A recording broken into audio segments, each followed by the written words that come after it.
Electrochemistry chapter के formulas 1 minute में revise कराती हूँ। तो सबसे पहले चैप्टर को 3 पार्ट्स में डिवाइड कर लो, electrochemical cell, electrolytic cell and conductance. Talking about the electrochemical cell, सबसे पहले ई नॉट सेल का formula E nought reduction minus E nought oxidation. Then Nernst equation E cell is equal to E not cell minus 2.303 RT by NF into log QC। इस फॉर्मूले को आप 25 degree Celsius के लिए भी use कर सकते हो, which is E cell is equal to E not cell minus 0.0591 by N log QC।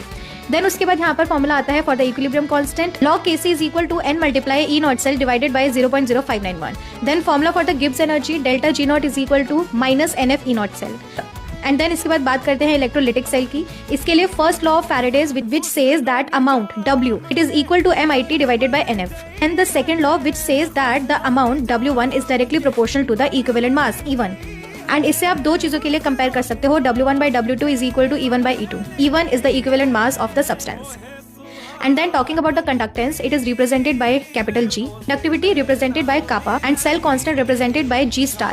G star is equal to kappa multiply resistance, and then molar conductivity lambda m is equal to kappa divided by concentration।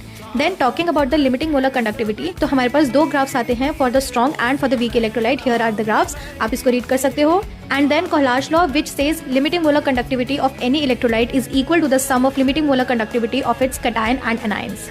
And yeah that's it.